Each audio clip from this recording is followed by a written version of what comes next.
get a chance to look at the module at all for this week? Yes, I did. Excellent. Very good. I have that it's about prehistory. Is that right? Yes. Okay, good. We're using the same material. I have kind of a confession to make. This class I had designed my own, but this class is actually we're adapting something that Professor Assel is has designed for the whole department to see how well it works. And so sometime and we have been working together to try to adapt it from live classroom instruction to online as well. And sometimes not everything translates. So every once in a while, there'll be an assignment that says write down your um, what you learned from our class discussion, or do something in class, do this or that. And when I catch it, when I can, I try to change that so that you guys don't have to. It doesn't look like you're responsible for any of that, and you're not responsible for any of that. If there's an assignment that says it was a class discussion, it's not going to be a class discussion because we don't meet as a class. Sometimes there'll be things that refer to a discussion, and when that's the case, usually the discussion is just the video of our visits every week. And I wanted to say that because I noticed that one of the assignments that several people were turning in had to do with making collages and then doing drawings from the collage.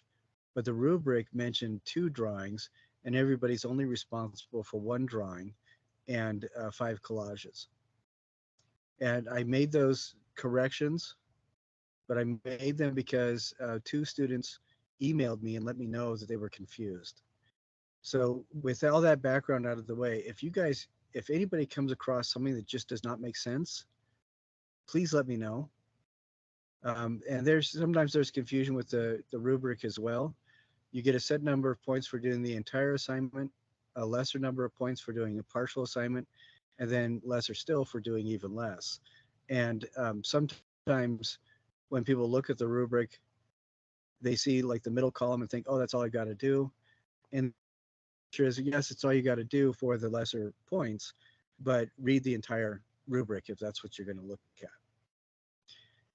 And if the rubric is telling you you're responsible for something outside of the assignment parameters, please email me right away so I can go back in and correct that. Does that all make sense to you, Addison? Ish? Yes. Okay, excellent. Any anytime you see anything like that, let me know. I appreciate it quite a bit. I go through everything. I go through everything a couple times, but of course I'm gonna miss stuff. Even when it's my own class, I miss stuff. So I appreciate it when you guys point things out to me. Now, the module for this week is about prehistory and visiting prehistory through the lens of art and the four tools of artistic critique. Do you remember what those four tools are, the four steps? I do not. Okay. The first step is to describe, where you look at the physical aspects of that thing that you're critiquing. You're just talking about height, width, weight, materials, colors, things like that. The second is analyze, and that's when you kind of start guessing, how did the artist make it? What kinds of tools did the artist use? What kind of techniques could the artist have used? How did they apply the materials that they used? Those kinds of things. The third is interpret, where we try to get inside the head of the artist and guess what their worldview was, how they looked at things, what their society was like or is like, um, why they did certain things, what kind of choice, why did they made the choices that they did, and maybe some of the messages that they're trying to say with the art that they're making. And then the fourth one is evaluate, and that's when you decide whether or not you feel that this piece of art or this item that you're examining is successful. But those are the 4 steps, and we can apply that to any situation and anything as well. And we're going to have that in the back of our heads. And as you go through this module of free history, just think about those things as we examine a couple of or as we examine the elements that we're going to be looking at. I guess one question that I have is, how old do you think people are?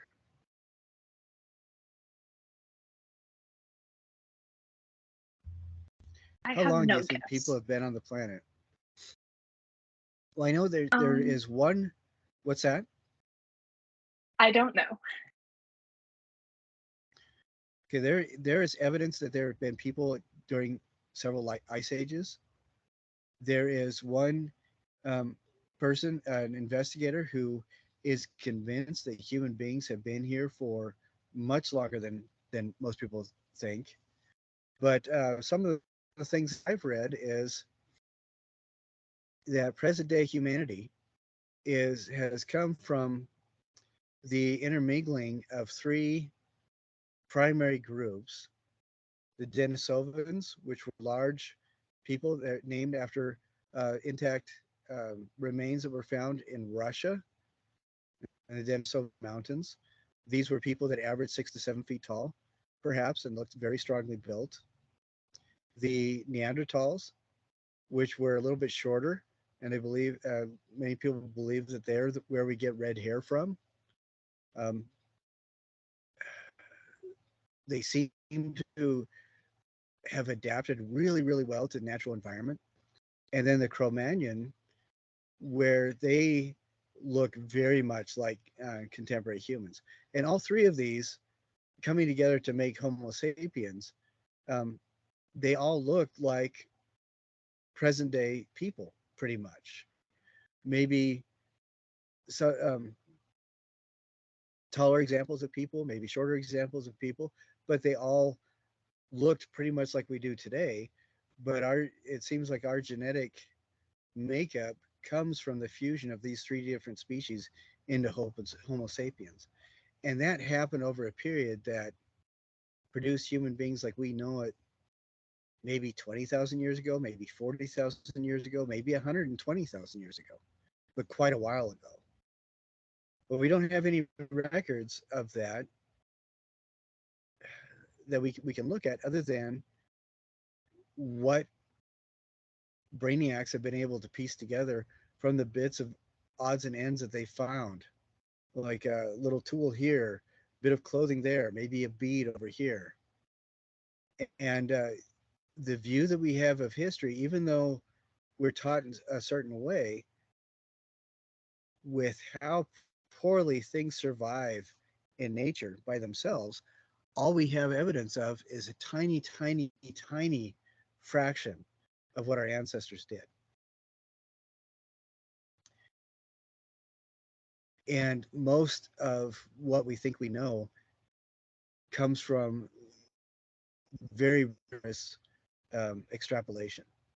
Remember the word that I introduced last week was ratiocination?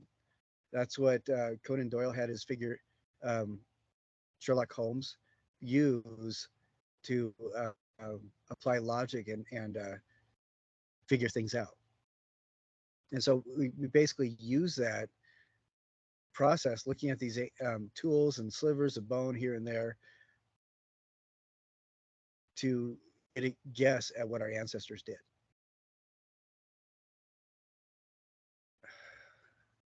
Why do you think it's called prehistory?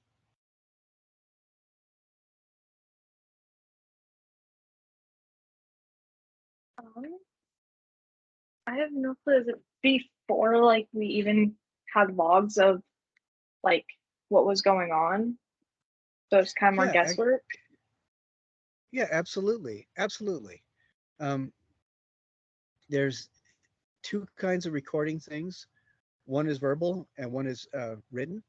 Actually, there's 3 kinds. There's also rubric, or I mean, not rubric. I think it's called rebus, where it's basically, instead of a language like we understand them today, it's uh, symbols and images. So if we don't really understand how our ancestors recorded things, it's very difficult to get any sort of an idea of what they did, what their lives were like. Now, the oldest writing, as we understand it, is over 5,000 years old. The oldest record keeping, as we understand it, most likely predates that. I mean, I'm thinking uh, like rock art, petroglyphs, cave art, things like that. The module specifically goes into cave art. And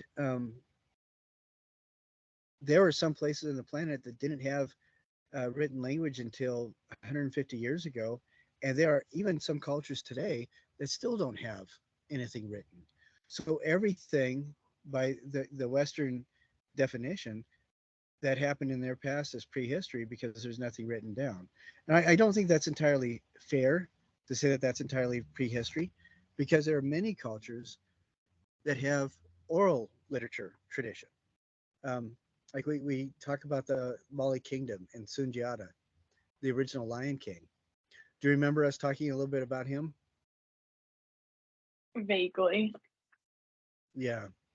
Well, most of what we know about him came from a tradition that is even older than writing. And that was when you would have um, generally poets, but in Central and North Africa, they're called griots.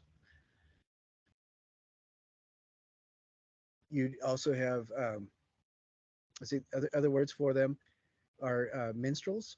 That's another word. Bards. But these would be people, men and women that would travel and tell stories, and they would have absolutely phenomenal memories. Have you ever heard of the Iliad or the Odyssey? Books that you No. probably had to read in high school.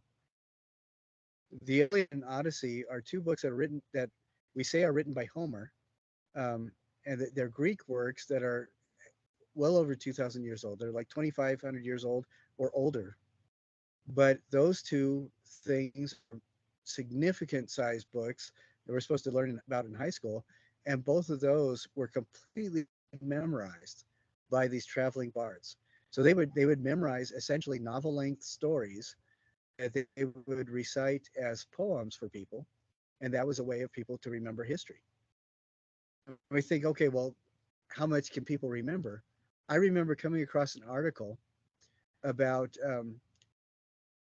one of the most well-maintained verbal histories in the planet is actually among some nations in among the Australian Aborigines. And a person who is an anthropologist and also an astronomy enthusiast realized that one of the stories that they were telling was about witnessing an astronomical event that happened 50,000 years ago, and it had been passed down as memorized verbal tradition for 50,000 years. That is, I think that's going to be like 1,500 generations. Can you imagine that?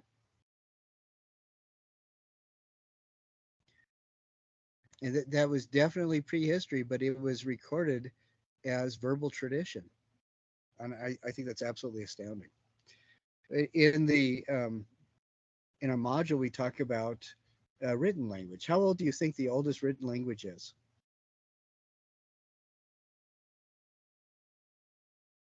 3,400 BC? Exactly right. Excellent. So that is about 5,500 years old, and that was invented in Mesopotamia, or the records remain in Mesopotamia. Now, knowing how little survives, like for example, if you've written books or a journal or whatever, and it gets dumped in the water, it's pretty much destroyed. My suspicion is even though they found that that's 3,400 years old, there may still be things that we find on the planet that show that people may have written stuff even earlier than that.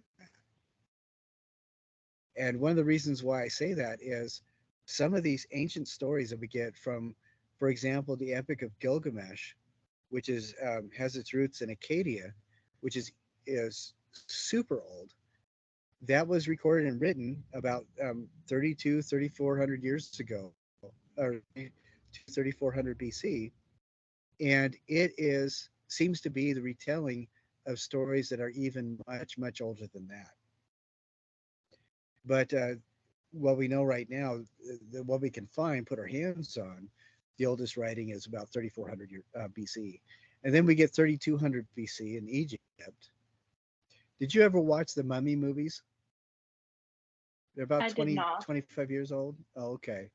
In that, the big baddie is called Imhotep, and then in the second one, the big baddie is somebody called the Scorpion King, who was played by Dwayne Johnson or The Rock. The thing that's funny about that is that the Scorpion King is the name of the pharaoh who introduced written language to Egypt in 3,200 BC. So I just think that that's kind of funny. So, and then after that, moving forward a couple thousand years, you get 1300 BC, Shang Dynasty, China. And then moving forward about 400 years from that, we get about 900 BC in Mesoamerica, probably the Maya. And each of these cases, the reason why we recognize them as language is because there are symbols that are repeated in a sequence that may not be easily understandable, but appears to be an intentional sequence, and people can eventually translate it. And I think that's just absolutely astounding. But what before language, what do you think people did to record something visually?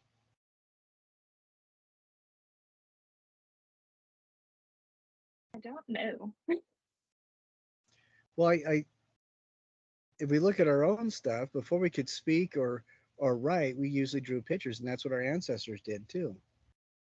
In the module, it talks about 5 different cave systems, 2 in France, Indonesia, Argentina, and South Africa, that are among the oldest cave paintings seen.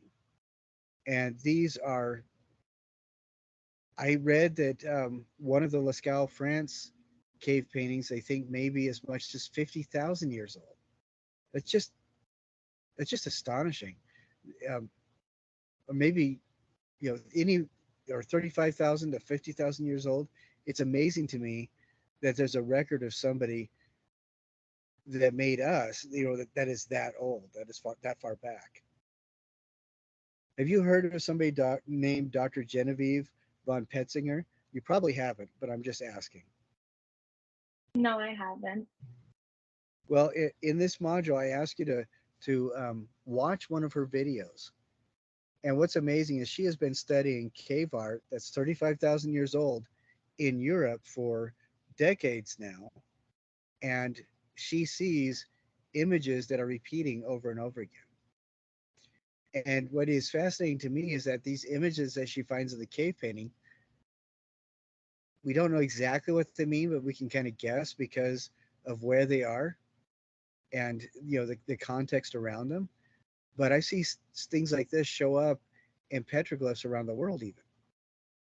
Just as an example, there's a spiral. There's a forward spiral and a reverse spiral. One seems to indicate a generation of life, and one seems to indicate entropy or a symbol of dying, to restart the cycle. There are things like symbols of labyrinths that are tens of thousands of years old that are still being used, and it seems like it's a similar context that they're being used in cathedrals that we can visit today. This was a popular trope in the English garden, was to make a labyrinth for people to go through. And there are many other things, like a star image is one of the oldest images, or patterns of dots, or things that might be recognizable animals. Things like this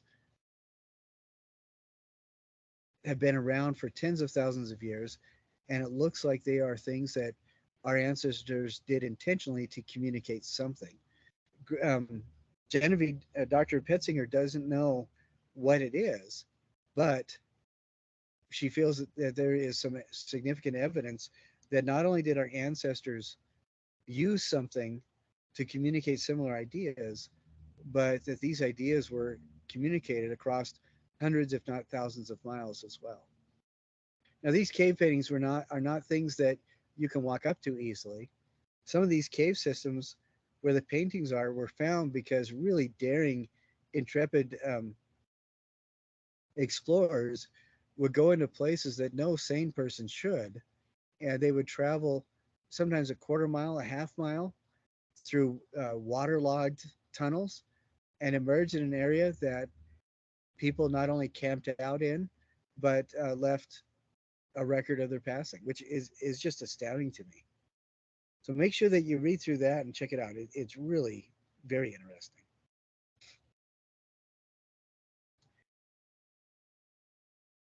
The other thing that is talked about a little bit is a doctor named Wade Davis, who's a cultural anthropologist, and Polynesia. Do you know what part of the world Polynesia um, describes?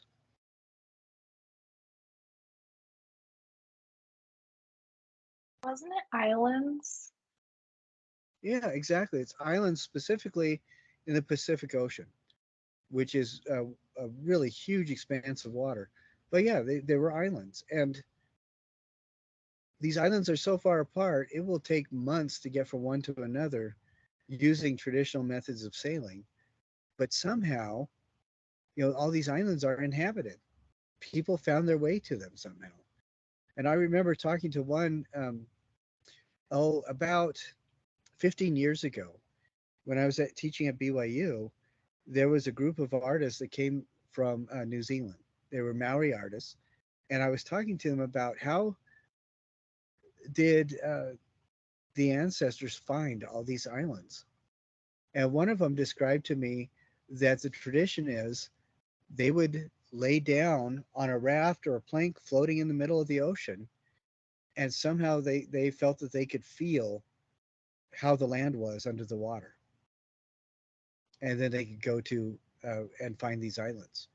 And what is interesting is, of course, it sounds ridiculous to most of us, but what is fascinating to me is that when you really start looking into it, you find that there are specific species of birds that will nest in specific areas. There are different ways that the water looks, different colors it picks up with different dirt nearby, or the temperature of the water will change with different landmass underneath it.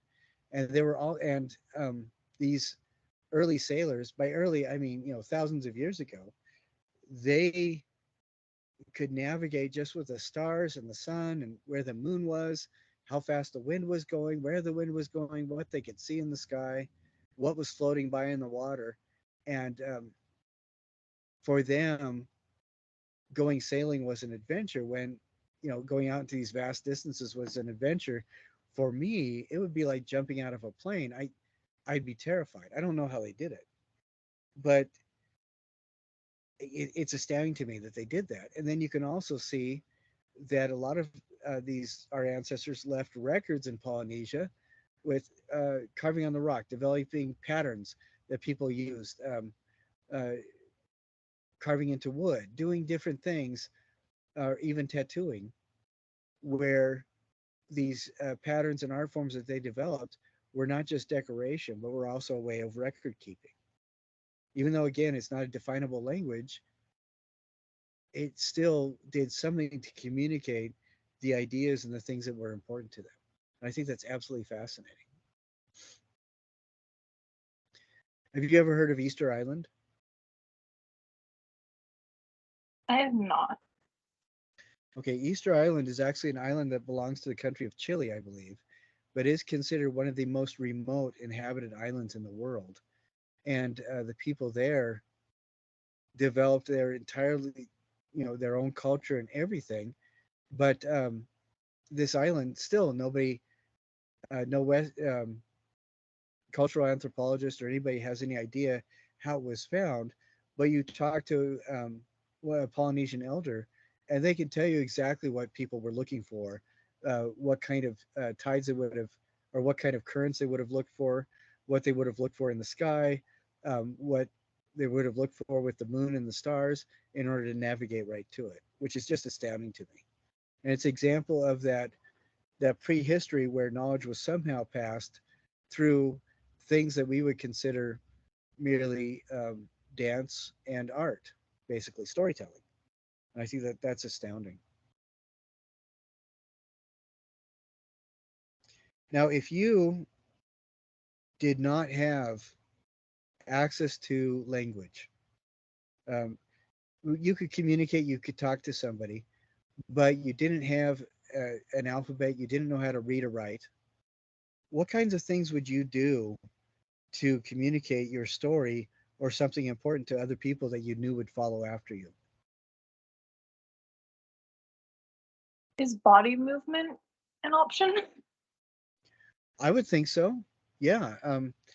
Uh, Dance is a really huge part of a lot of cultures, and that's how stories are told. I'm thinking Southeast Asia and Mesoamerica, dance for both of those areas is so important that that's how, like, for example, a shaman will teach how the universe was made, and that's how they'll heal people. That's how ancient history is taught, is through dance movements. But yes, very much so.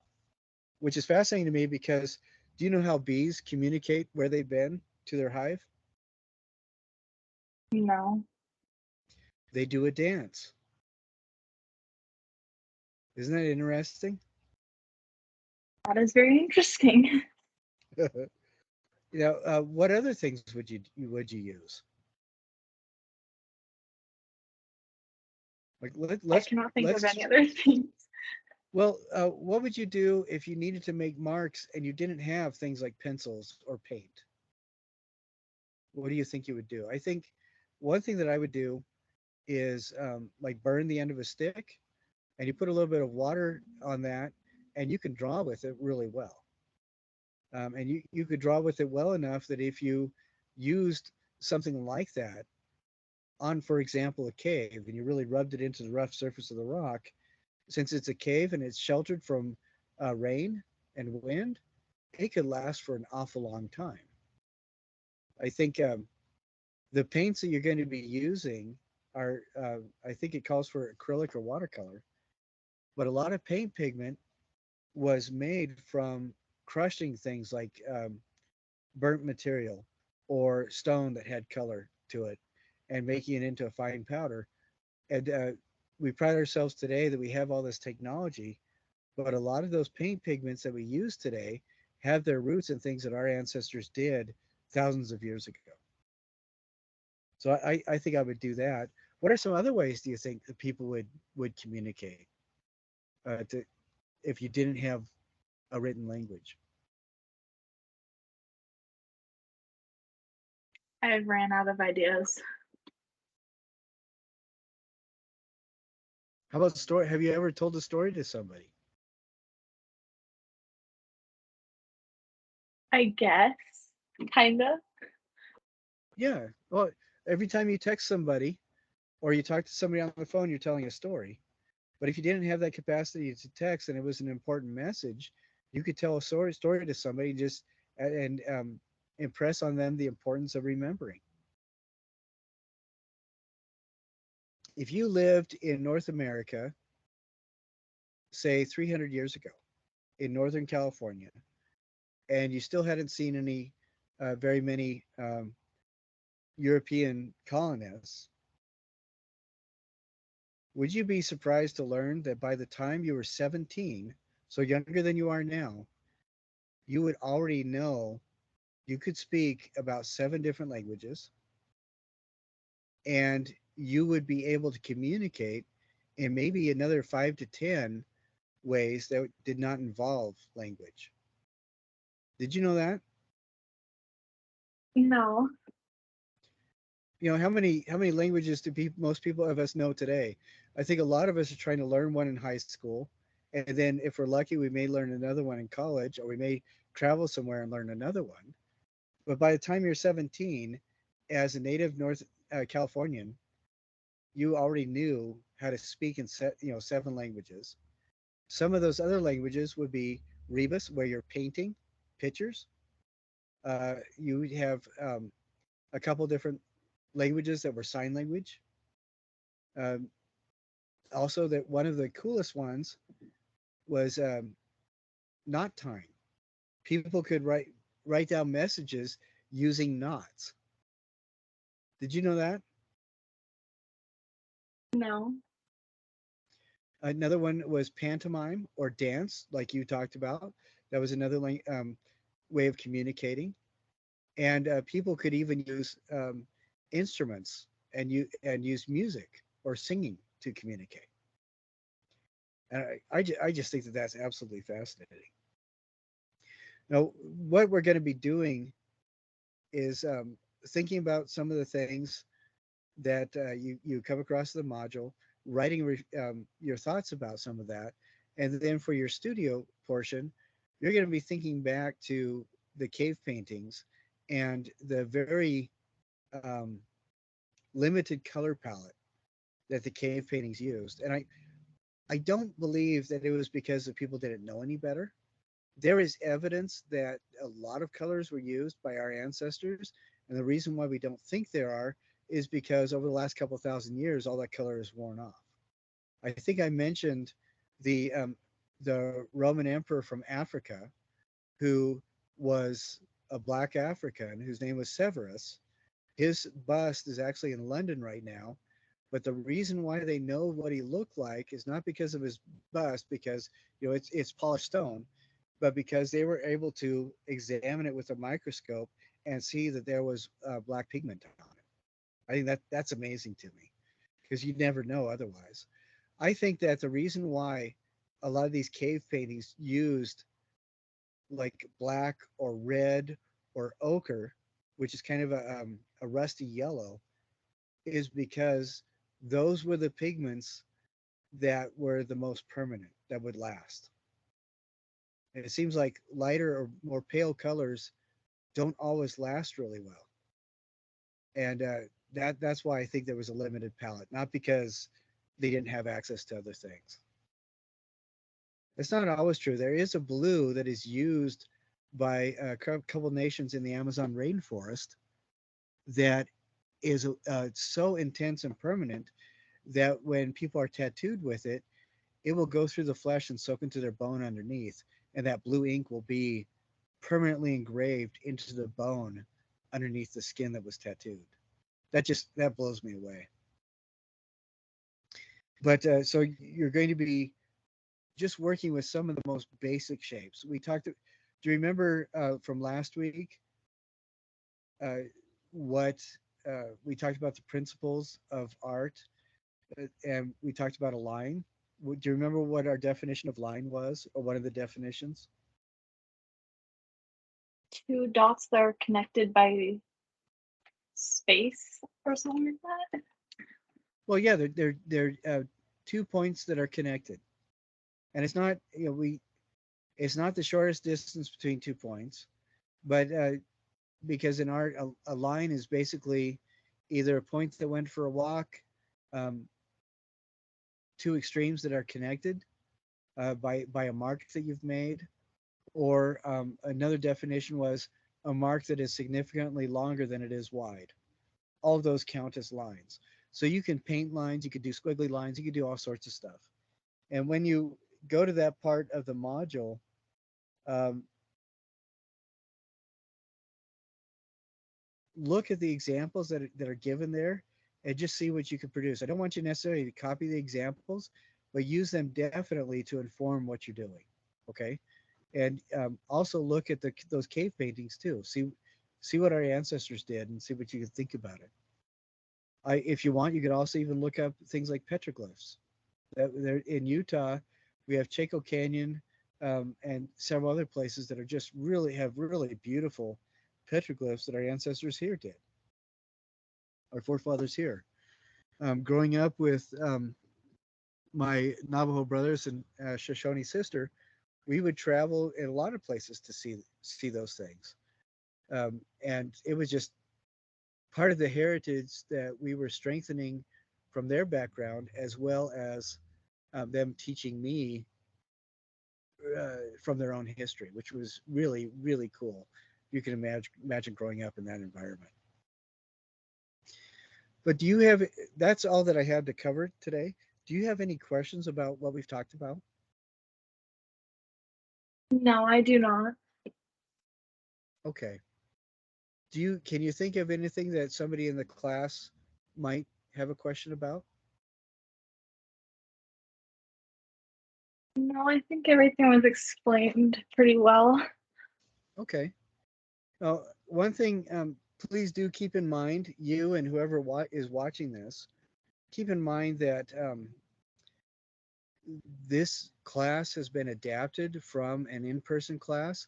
So if things don't necessarily make sense in the rubric, or if it mentions in-class discussions, please let me know so I can change that. And I apologize to everybody for not getting back to people faster than I did, because there was a new security rollout over campus, and it took me several days to figure out how to um, get it back into the system. Not because the security was incredibly intense, but I think it was because I had no idea what I was doing. But I did get back in and I did answer everybody's emails. I also have seen that several people have resubmitted things, and I've tried to take care of the grades on those as rapidly as I could. I am behind on grading. I will be working on it this week, and hopefully close to Valentine's, I'll be able to get caught up. But if there's no questions, then that's all I have. And I hope, Addison, you have an absolutely wonderful weekend and week until we meet again. Thank you. All right. Hey, we'll see you later. Okay, thank you. Bye. Okay, bye.